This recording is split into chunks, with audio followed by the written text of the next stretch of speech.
आप सभी बहनों को करवा चौथ व्रत की हार्दिक शुभकामनाएं। आज आप सभी श्रवण करेंगे करवा चौथ व्रत में सुनी जाने वाली गणेश भगवान की कथा। एक बार गणेश जी ने पृथ्वी के मनुष्य की परीक्षा लेने का विचार किया। वे अपना रूप बदलकर पृथ्वी पर भ्रमण करने लगे। उन्होंने एक बालक का रूप बना लिया। एक हाथ में एक चम्मच में दूध ले लिया और दूसरे हाथ में एक चुटकी चावल ले लिए और गली गली घूमने लगे। साथ ही साथ आवाज लगाते चल रहे थे, कोई मेरे लिए खीर बना दे, कोई मेरे लिए खीर बना दे। कोई भी उन पर ध्यान नहीं दे रहा था, बल्कि लोग उन पर हंस रहे थे। वे लगातार एक गांव के बाद दूसरे गांव इसी तरह चक्कर लगाते हुए पुकारते रहे, पर कोई खीर बनाने के लिए तैयार नहीं था। सुबह से शाम हो गई, गणेश जी लगातार घूमते रहे। एक बुढ़िया थी, शाम के वक्त अपनी झोपड़ी के बाहर बैठी हुई थी। तभी गणेश जी वहां से पुकारते हुए निकले कि कोई मेरी खीर बना दे, कोई मेरी खीर बना दे। बुढ़िया बहुत कोमल हृदय वाली स्त्री थी। उसने कहा, बेटा मैं तेरी खीर बना देती हूँ। गणेश जी ने कहा, माई अपने घर में से दूध और चावल लेने के लिए बर्तन ले आओ। बुढ़िया एक कटोरी लेकर जब झोपड़ी के बाहर आई तो गणेश जी ने कहा, अपने घर का सबसे बड़ा बर्तन लेकर आओ। बुढ़िया को थोड़ी झुलझुलाहट हुई, पर उसने कहा, चलो बच्चे का मन रख लेती हूँ। और अंदर जाकर वह अपने घर का सबसे बड़ा पतीला लेकर बाहर आई। गणेश जी ने चम्मच से पतीले में दूध उड़ेलना शुरू किया। तब बुढ़िया के आश्चर्य की सीमा न रही। जब उसने देखा दूध से पूरा पतीला भर गया है, एक के बाद एक वह बर्तन झोपड़ी से बाहर लाती गई और उसमें गणेश जी दूध भरते चले गए। इस तरह से घर के सारे बर्तन दूध से लबालब भर गए। गणेश भगवान ने बुढ़िया से कहा, मैं स्नान करके आता हूँ, तब तक तुम खीर बना लो, मैं वापस आकर खाऊंगा। बुढ़िया ने पूछा, मैं इतनी सारी खीर का क्या करूंगी? इस पर गणपति जी बोले, सारे गांव को दावत दे दो। बुढ़िया ने बड़े प्यार से मन लगाकर खीर बनाई। खीर की भीनी भीनी मीठी मीठी खुशबू चारों दिशाओं में फैल गई। खीर बनाने के बाद वह हर घर में जाकर खीर खाने का न्योता देने लगी। लोग उस पर हंस रहे थे। बुढ़िया के घर में खाने को दाना नहीं और यह सारे गांव को खीर खाने की दावत दे रही है। लोगों को कौतूहल हुआ और खीर की खुशबू से लोग खींचे चले आए। लो, सारा गांव बुढ़िया घर में इकट्ठा हो गया। जब बुढ़िया की बहू को दावत की बात मालूम हुई, तब वह सबसे पहले वहां पहुंच गई। उसने खीर से भरे पतीलों को जब देखा तो उसके मुंह में पानी आ गया। उसे बड़ी जोर से भूख लगी हुई थी। उसने एक कटोरी खीर निकाली और दरवाजे के पीछे बैठकर खाने को तैयार करने लगी। इसी बीच एक छींटा गिर गया और गणपति जी का भोग लग गया और वो प्रसन्न हो गए। अब पूरे गांव को खाने की दावत देकर बुढ़िया वापस अपने घर आई। उसने देखा बालक वापस आ गया था। बुढ़िया ने कहा, बेटा खीर तैयार है, भोग लगा लो। गणपति जी बोले, माँ भोग तो लग चुका है, मेरा पेट पूरी तरह से भर गया है, मैं तृप्त हूँ, अब तू खा, अपने परिवार और गाँव वालों को खिला। बुढ़िया ने कहा, यह तो बहुत ज्यादा है, सबका पेट भर जाएगा, इसके बाद भी यह बच जाएगी। उस बची खीर का मैं क्या करूंगी? इस पर गणेश जी बोले, उस बची खीर को रात में अपने घर के चारों कोनों में रख देना। और बुढ़िया ने ऐसा ही किया। जब सारा गांव जी भरकर खा चुका, तभी ढेर सारी खीर बच गई। उसने उसके पत्र को अपने घर के चारों तरफ रख दिया।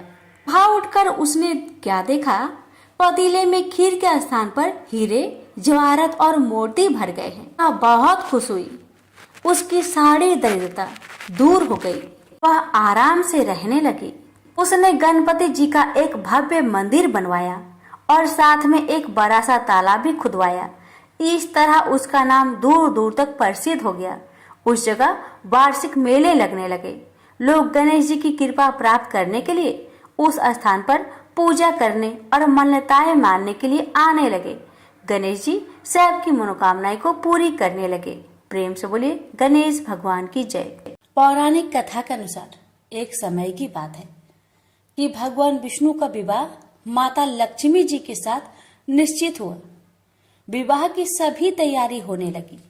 सभी देवी देवताओं को निमंत्रण भेजे गए, लेकिन भूलवश गणेश जी को निमंत्रण देना रह गया था। इधर भगवान विष्णु की बारात जाने का समय आ चुका था। सभी देवता अपनी पत्नियों के साथ विवाह समारोह में शामिल होने को आए, परंतु सभी देवी देवताओं ने देखा कि गणेश जी कहीं दिखाई नहीं दे रहे हैं। तब उन सभी ने आपस में चर्चा की, क्या गणेश जी को नहीं न्योता दिया गया या गणेश जी ही नहीं आए हैं। सभी को इस बात पर बहुत आश्चर्य हुआ। इस बात पर उन सभी ने विष्णु भगवान से ही इसका कारण पूछा। विष्णु भगवान से पूछने पर उन्होंने कहा कि हमने गणेश जी के पिता भोलेनाथ, महादेव और माता पार्वती को न्योता भेजा था। यदि गणेश जी अपने पिता के साथ आना चाहते तो आ जाते, अलग से उन्हें न्योता देने की कोई आवश्यकता भी नहीं थी। दूसरी बात यह है, उनको खाने में 1.25 मन मूंग, 1.25 मन चावल, 1.25 मन घी और 1.25 मन लड्डू का भोजन चाहिए। यदि गणेश जी नहीं आएंगे तो कोई बात नहीं, दूसरे के घर जाकर इतना सारा खाना पीना अच्छा भी नहीं लगता। इतना वार्ता कर ही रहे थे कि किसी एक ने सुझाव दिया, यदि गणेश जी आते तो उनको द्वारपाल बनाकर बैठा सकते थे कि आप घर की याद रखना, आप तो चूहे पर बैठकर धीरे धीरे चलोगे तो बारात में बहुत पीछे रह जाओगे। यह सुझाव सबको पसंद आ गया, तो फिर विष्णु भगवान ने भी अपनी सहमति दे दी। तब गणेश जी को निमंत्रण देकर आमंत्रित किया और उनको समझा बुझाकर घर की रखवाली करने को बैठा दिया गया। बारात चल दी। तब नारद जी ने देखा कि गणेश जी तो दरवाजे पर ही बैठे हुए हैं, तो वे गणेश जी के पास गए और रुकने का कारण पूछा। गणेश जी कहने लगे कि विष्णु भगवान ने मेरा बहुत अपमान किया है। नारद जी ने कहा कि आप अपनी मूषक सेना आगे भेज दो तो वह रास्ता खोद देगी, जिससे उनके वाहन धरती में धंस जाएंगे। तब आपको सम्मान पूर्वक बुलाना पड़ेगा। अब तो गणेश जी ने अपनी मूषक सेना को आदेश दिया, जाओ, और सेना ने जमीन पोली कर दी। जब बारात वहां से निकली तो रथों के पहिए धरती में धंसने लगी। आप कोशिश की, परंतु पहिए नहीं निकले। सभी ने अपने अपने उपाय किए, परंतु पहिए तो नहीं निकले, बल्कि जगह जगह से टूटने लगे। किसी को समझ में नहीं आ रहा था कि अब क्या किया जाए। तब तो नारद जी ने आकर कहा, आप लोगों ने गणेश जी का अपमान किया, जिस कारण यह विघ्न आ रहे हैं। यदि उन्हें मनाकर लाया जाए तो आपका कार्य सिद्ध हो सकता है और यह संकट टल सकता है। शंकर भगवान ने अपने दूत नंदी को भेजा और वे गणेश जी को लेकर आए। गणेश जी का आदर सम्मान के साथ पूजन किया गया। फिर रथ के पहिए निकलने लगे और यह संकट टल गया। अब रथ के पहिए निकल तो गए, परंतु वे टूट फूट गए थे, तो उन्हें सुधारे कौन। पास के खेत में एक खाती काम कर रहा था। उसे बुलाया गया। खाती अपना कार्य करने से पहले श्री गणेशाय नमः कहकर गणेश जी की वंदना मन ही मन करने लगा। देखते ही देखते खाती ने सभी पहियों को ठीक कर दिया। तब खाती कहने लगा कि हे देवताओं, आपने सर्वप्रथम गणेश जी को नहीं मनाया होगा और न ही उनकी पूजन की होगी, इसलिए तो आपके साथ यह संकट आया है। मैं तो मूर्ख अज्ञानी हूँ, फिर भी पहले गणेश जी को पूजते हैं, उनका ध्यान करते हैं। आप लोग तो देवगण हैं, फिर भी आप गणेश जी को कैसे भूल गए। अब आप लोग भगवान श्री गणेश जी की जय बोलकर जाए तो आपके सब काम बन जाएंगे और कोई संकट भी नहीं आएगा। ऐसा कहते हुए बारात वहां से चल दी और विष्णु भगवान का लक्ष्मी जी के साथ विवाह संपन्न करा के सभी सकुशल घर लौट आए। हे गणेश जी महाराज, आपने विष्णु को जैसा कार्य सरियो ऐसा कार्य सबको सिद्ध करीजो। बोलिए गजानन भगवान की जय। एक बार पथवारी माता पाल और विनायक जी में झगड़ा हो गया। सब वापस में स्वयं को बड़ा बताने लगे। इतने में एक ब्राह्मण का लड़का आया। पाल, पथवारी, गजानन जी ने उसे रोका और कहा, लड़के रुक जा और हमारा न्याय कर। लड़का बोला, मैं कल वापस आऊंगा तब न्याय करूंगा। घर आकर लड़के ने माँ से कहा, माँ मुझे कल पाल, पथवारी माता, विनायक जी का न्याय चुकाना है। तो माँ ने कहा, बेटा सबको बड़ा बता देना। दूसरे दिन लड़का वहां गया और बोला, पाल माता आप बड़ी हो, क्योंकि हर व्यक्ति आता है और स्नान ध्यान करके शुद्ध होकर जाता है और आप सबकी रक्षा करती हैं। हे पथवारी माता आप सबसे बड़ी हो, क्योंकि कितने भी तीर्थ धर्म ध्यान कर ले पर आपकी पूजा किए बिना उनका कार्य पूर्ण नहीं होता। आप जीवित को भी तारती हैं और मरने के बाद भी उद्धार करती है। पथवारी माता पथ की धारिणी, इसलिए आप बड़ी हो। अब विनायक जी से लड़का बोला, सबसे पहले शुभ काम में आपको ही मनाया जाता है।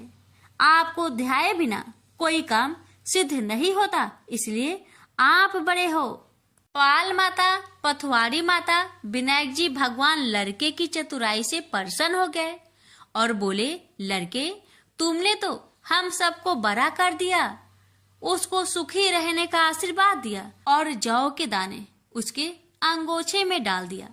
लड़का सोचने लगा, ये तो घाटे का सौदा रहा। सारा दिन खराब कर न्याय किया और इतने से जौ मिले। उदास मन से घर आकर अंगोछा एक कोने में डाल दिया। माँ ने अंगोछा उठाया तो उसमें से हीरे मोती बिखर गए। तो माँ बोली, बेटा न्याय करके क्या लाया है? लड़का बोला, माँ कोने में जो पड़ा है देख लो। वहां गई, देखा हीरे मोती का ढेर लगा है। हीरे मोती जगमगा रहे हैं। माँ अत्यधिक प्रसन्न हो गई। माँ ने बेटे को बुलाया और कहा, बेटा आज तो पाल माता, पथवारी माता, विनायक जी भगवान आज तो हम पर प्रसन्न हुए हैं। माँ बेटे बहुत प्रसन्न हुए। हे भगवान, जैसा पाल माता, पथवारी माता, विनायक जी भगवान ने लड़के को दिया वैसे सबको देना। कहानी कहने सुनने हुक्कर भरने वालों को सुख समृद्धि धन्य धान्य देना। प्रेम से बोलिए पाल, पथवारी, विनायक भगवान की जय। एक बार एक नगर में एक मालिन रहती थी। उसके पति चल बसे थे। उसका एक 4 साल का पुत्र था। उसकी सास कठोर हृदय की स्त्री थी। वह बहू को बहुत तकलीफ देती थी। एक दिन सास ने बहू और पोते को घर से निकाल दिया। वे दोनों रोते हुए चलते चलते एक जंगल में जा पहुंचे। वहां एक बड़े पेड़ के नीचे बैठ गए। वहां से थोड़ी दूर पर एक गणेश जी का मंदिर था। वहां बहुत लोग गणेश जी के दर्शन करने आते थे। दर्शन करके गणेश जी को प्रसाद चढ़ाते, फिर वह प्रसाद सबको बांट देते थे। इस प्रसाद से माँ बेटे का गुजारा होने लगा। दोनों गणेश जी की पूजा पाठ में लग गए। एक दिन उन्होंने सोचा, क्यों ना हम भी जंगल से फूल लाकर बेचें। वे रोज जंगल से फूल लाकर उसकी माला बनाकर बेचने लगे। साथ में पूजा की सामग्री और प्रसाद भी बेचने लगे। इससे उनको आमदनी होने लगी। गणेश जी की कृपा से आमदनी बढ़ने लगी। जल्दी ही उन्होंने एक मकान और एक दुकान बना लिया। एक राजा की लड़की मंदिर में रोज पूजा करने आती थी। मालिन के बेटे को देखकर राजकुमारी उस पर मोहित हो गई और उससे विवाह करने की सोचने लगी। उसने अपनी भाभी से अपने मन की बात कही। भाभी अनुभवी थी। उसने कहा, ये तो मालिन का बेटा है और तुम एक राजा की बेटी हो। यदि तुमने उससे विवाह किया तो तुम्हारी बहुत बेइज्जती होगी। पर राजकुमारी अपनी बात पर अड़ी रही। उसने कहा, मैंने तो प्रतिज्ञा कर ली है कि उसी से विवाह करूंगी। भाभी ने घर जाकर सारी बात राजा को बता दी। राजा ने मना नहीं किया और विवाह के लिए तैयार हो गए।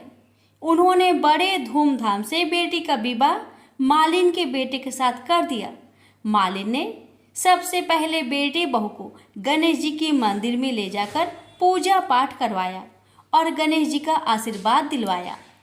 इसके बाद पूरे नगर में यह बात फैल गई कि गणेश जी की पूजा करने से सब दुख कष्ट दूर हो जाते हैं। यह बात सुनते ही नगर के सभी लोग मंदिर आने लगे। मालिन और उसके बेटे की बिक्री और बढ़ गई। उधर उसकी सास के बुरे दिन आ गए।